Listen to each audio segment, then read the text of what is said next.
In the last few days, something unusual has happened across the Middle East. US carrier strike groups have quietly repositioned. Missile defense systems have gone on heightened alert.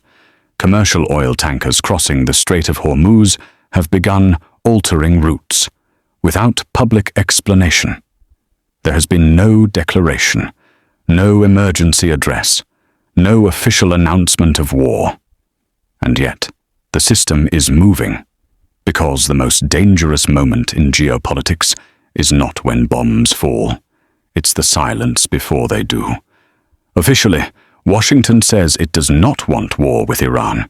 That statement is technically true. But history tells us something uncomfortable. Wars are rarely announced. They are stumbled into. One provocation at a time. To understand whether the United States is drifting toward a strike on Iran, we need to step away from headlines and focus on something deeper. Not ideology, not speeches, but incentives. Empires do not go to war because of emotion. They go to war when the cost of restraint becomes higher than the cost of violence. And that line is closer than most people realize. For more than 4 decades, the relationship between the United States and Iran has existed in a state that is neither peace nor war. Something more unstable. A permanent condition of tension. Since the Iranian Revolution in 1979, Washington and Tehran have never stopped fighting. They simply changed how they fought. Not tank divisions crossing borders, not direct air campaigns. Instead, a shadow war, fought through proxies, pressure, and deniability. Lebanon, Iraq, Syria, Yemen, the Red Sea, the Gulf, everywhere except each other's soil. This system allowed both sides to apply pressure without triggering catastrophe. It created space for signaling, for calibration, for stepping back. Until now. Because the system that once kept this conflict contained is beginning to fail. And it didn't fail with a single missile strike. It failed slowly. The current escalation did not begin with a drone or a rocket. It began with erosion, sanctions layered on top of sanctions, regional militias gaining autonomy, US deterrence losing clarity, and Iran watching patiently. For Iran, time has always been a weapon. While the United States changes administrations every 4 years, Iran plans in decades. While Washington reacts to crises, Tehran studies patterns. And one pattern became impossible to ignore. America no longer wants Middle East wars, but it still wants Middle East control. That contradiction is fatal, because deterrence only works when threats are believable.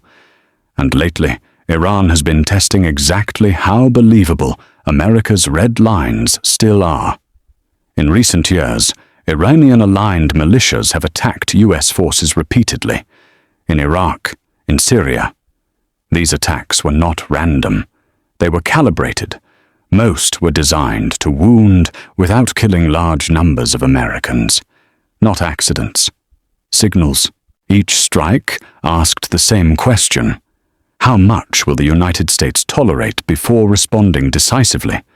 For a long time, the answer appeared to be quite a lot. Washington's restraint was strategic, but it was also interpreted. And when restraint looks like indecision, adversaries adapt. Then came the Gaza war. The war in Gaza did something critical. It collapsed the illusion that Middle Eastern conflicts are isolated. Suddenly, everything became visible as one interconnected system. Hamas, Hezbollah, the Houthis, Iran. Different actors, one axis. As Israel escalated in Gaza, Iranian-aligned forces began opening secondary fronts. Missiles from southern Lebanon, drones from Yemen, harassment of shipping in the Red Sea. This wasn't chaos, it was pressure. Pressure designed to stretch US and Israeli response capacity without triggering full-scale war. But pressure accumulates, and systems under pressure eventually fail. For Washington, the greatest danger is not a dramatic, intentional decision to strike Iran. It's miscalculation. A single missile that kills dozens of US troops, a drone that hits the wrong ship, an attack that lands too close to the wrong embassy. At that point, the political math changes instantly, because once American lives are lost at scale, restraint becomes politically impossible. Presidents do not choose war in those moments. They inherit it. And behind the scenes, preparations are already underway. Carrier strike groups reposition. Air defense systems move quietly. Logistics chains adjust. These are not declarations of war. They are insurance policies. But insurance sends signals. And Iran is watching every move. Iran understands something crucial. The United States is powerful, but constrained by elections, by public opinion, by allies, by markets. Iran, by contrast, is already sanctioned, already isolated, already hardened. That asymmetry matters. It means Iran can absorb disruption that would be politically catastrophic for American leadership. And that makes escalation tempting. But here is the paradox. Iran does not want full-scale war with the United States. Neither side does. War would be devastating, militarily, economically, politically, which is exactly why the danger is so high. Because when both sides believe the other will blink first, accidents become policy. War is not only about ideology or territory, it's about flows, oil flows, trade flows, shipping lanes, insurance markets. The Strait of Hormuz alone carries roughly 1/5 of the world's oil supply.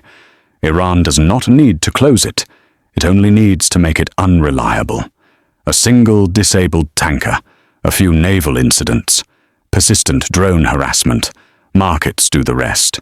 Insurance premiums spike, shipping reroutes, energy prices rise, pressure builds, not just on governments, but on global economies. This is leverage, and Iran knows it. The United States now faces a dilemma with no clean solution. Respond too weakly, and deterrence collapses. Respond too strongly, and escalation spirals. Every strike carries risk. Every restraint carries cost. This is not a choice between war and peace. It is a narrowing corridor. And that corridor is closing. The question is no longer whether the US can strike Iran. It always could. The real question is whether Washington can avoid a situation where it feels it has no choice. Because once that threshold is crossed, the strike itself is only the beginning.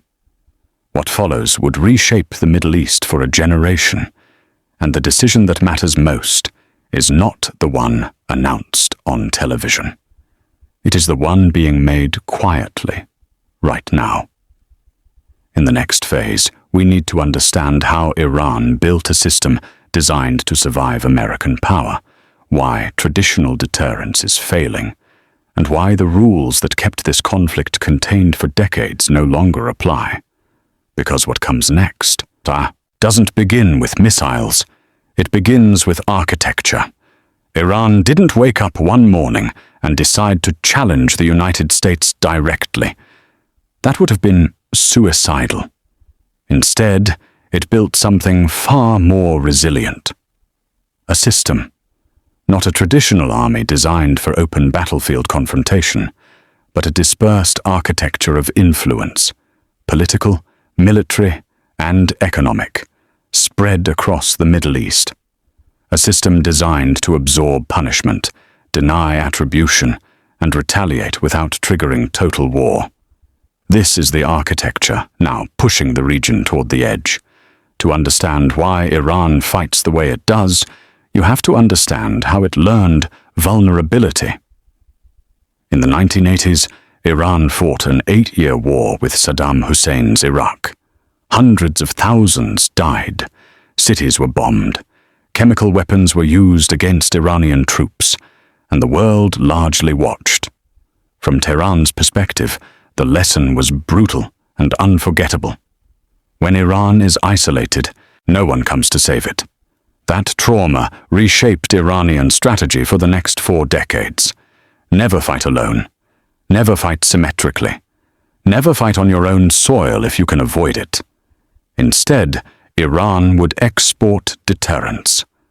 Rather than matching American firepower plane for plane or ship for ship, Iran invested in something cheaper and harder to defeat. Networks, militias, political movements, armed groups embedded inside other states. Not colonies, not puppets, leverage points, each one deniable on its own, collectively overwhelming. This wasn't expansion, it was insurance. The first pillar was Lebanon. In the 1980s, Hezbollah emerged with Iranian backing as a resistance movement against Israeli occupation. Over time, it evolved into something unprecedented, a hybrid force, tens of thousands of rockets, battle-hardened fighters, deep political legitimacy inside Lebanon. Hezbollah was not simply a proxy, it was deterrence. Any strike on Iran now carried an implicit threat. Escalation could reach Israeli cities within hours. That changed the strategic math permanently. Then came Iraq. After the 2003 US invasion toppled Saddam Hussein, Iran saw both an opening and a warning. American power could remove regimes quickly, but it struggled to control what came after. Iran moved decisively. It cultivated militias, funded political parties, embedded influence inside Iraq's security institutions. By the time US forces began withdrawing, Iran didn't need to occupy Iraq. It was already inside the system. Not conquest, insurance. Syria became the linchpin. When civil war erupted in 2011, Iran intervened not out of loyalty, but necessity. Syria was the connective tissue between Tehran and Hezbollah. Lose Damascus, and the deterrent chain breaks. So Iran escalated gradually. Advisors first, then militias, then coordination with Russia. The result was brutal but effective. Assad survived.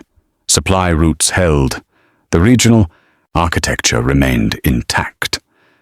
By the late 2010s, Iran's network stretched from Tehran to the Mediterranean. While Iran built patiently, something else was happening. The United States grew tired. Iraq and Afghanistan drained political will. Voters lost faith in Middle East interventions. Presidents of both parties promised restraint. Iran noticed. This was not weakness, it was constraint. And constraint creates opportunity. Then came the moment that shattered the old rules. January 2020, the killing of Qassem Soleimani.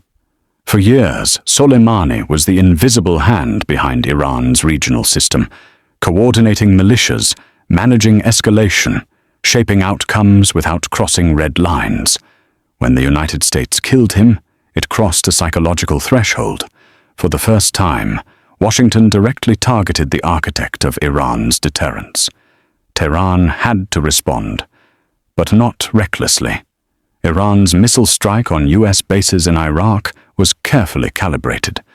The Orhut missiles were real. The damage was real. But mass casualties were avoided. Iran demonstrated capability without forcing escalation, and the US response, sanctions instead of bombs, confirmed what Tehran suspected. America wanted to step back, not forward. From that moment on, deterrence became ambiguous, and ambiguity is dangerous. When red lines blur, actors test them. That is exactly what followed. Iranian-aligned forces began operating across multiple theaters simultaneously. Hezbollah applying pressure on Israel's northern border. Houthis threatening Red Sea shipping. Militias harassing US bases in Iraq and Syria. Each action alone was manageable. Together they formed strategic pressure. This was not random violence. It was coordinated friction, designed to stretch American response capacity while preserving plausible deniability. This creates a structural problem for Washington. Strike Iran directly, and escalation risks spiral. Limit responses to proxies and deterrence erodes. Do nothing, and the system tilts further in Iran's favor. This is the trap. There is no move that restores equilibrium, only moves that shift risk. There is also a silent accelerant, Iran's nuclear program. Once tightly constrained by agreement, it no longer is. Iran insists it does not seek a weapon. But enrichment levels now exceed civilian needs. This creates leverage. Strike Iran too hard, and the incentive to weaponize increases. Restrain too much, and breakout capability grows.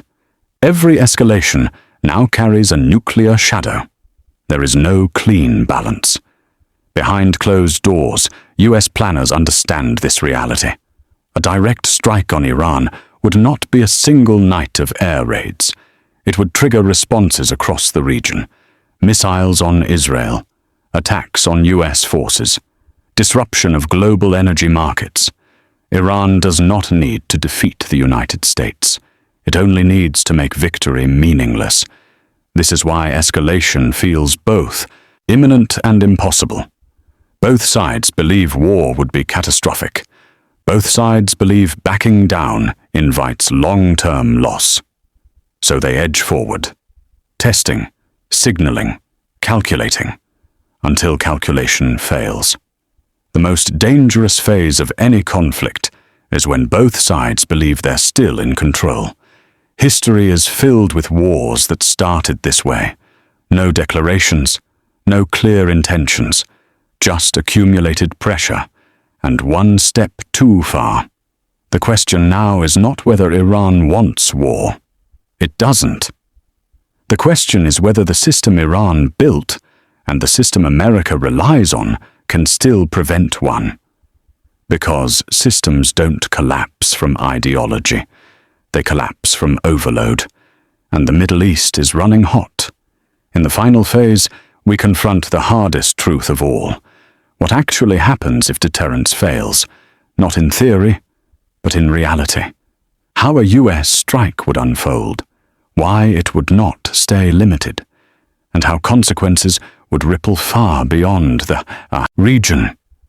Because if this conflict breaks containment, it will not reshape just the Middle East. It will reshape the global order itself.